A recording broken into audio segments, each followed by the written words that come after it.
talasin. So, yung traditional, okay, makikita nyo, kumakain siya ng bakal, oh. Pero ito'y pino. Hindi nga masakit sa ganun sa balat eh. Pero kita mo, parang lapis. Meaning, kumakain siya ng mga ulilang talim or mga ribaba. Okay? Oh. Buray natin, oh. Hindi ka magkakamali. Kahit nga masubsob mo na konti, ha. Ito, extreme ko to, ha. Dapat kasi yan, nakalapat yung kanyang, ano, yung kanyang kilay, kung tawagin yung kilay. Para hindi ka magkamali, ha. Ganyan yan, ganyan yung takbo niyan, no?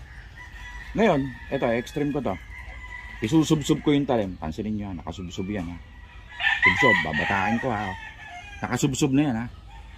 Nakasubsob yan. Talaga yung talim nakatama dun sa ceramic na yan. Oh, subsob ko, oh. Subsob yan, oh. Nakaangat dito, oh. Nakaangat dito. Okay, oh. Subsob, oh. Kung mapapansin nyo, hindi masisira yung talim. At ano mangyayari? Lalong tatalas.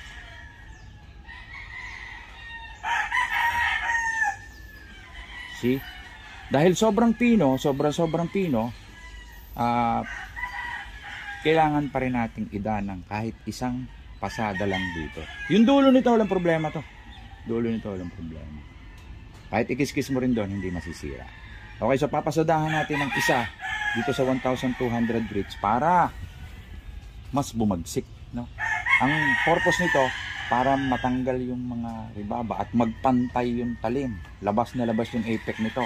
Lalagyan natin ngayon ng bagsik yung talim mismo. Kahit isa lang. Lalagyan mo lang ng konting bagsik yung talim. Ito mas mabagsik na to. Ito madampi lang to. Okay, punasan natin. Franela. Mas mabagsik to. Ito madampi lang to. Talaga namang madampi lang to. Talagang kagat to. Oh. Madampi lang yan. Kagat siya. So ganyan yan katalas. No? So I think hindi to bibitin dito. Natatakot na nga ako. Nahiwa na ako nito. Pag isinabit mo to rito, hindi to bibitin. Ang mangyayari, dugo. Lalabas diyan, dugo.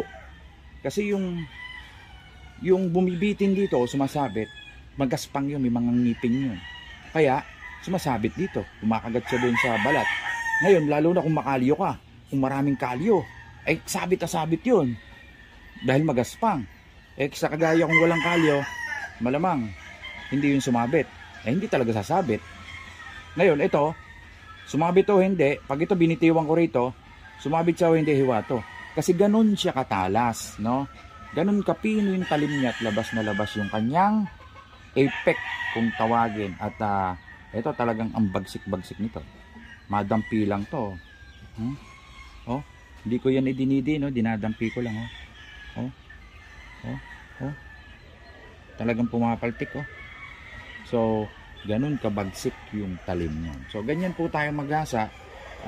Ito, special po ito. Limited. So, ewan ko lang kung makahanap kayo ng ganito. Kung makahanap kayo, ito po yung the best. Kami, kung magtatanong po kayo, wala po kaming available nito. Ewan ko kung paano pa ulit makakakuha kami nito. Mark, shoutout sa iyo. Mark Gagalak, Earl Gagalak. Ayan, shoutout sa inyo. Sa kanila kasi galing to mga pamangkin ko. So, ayan. Ganyan. So, eto, tapos na to. Ito mga tapos na to. Babagsik nito. Yan, babagsik na yan. Unlike dito sa hindi pa tapos, wala siyang bagsik. Kahit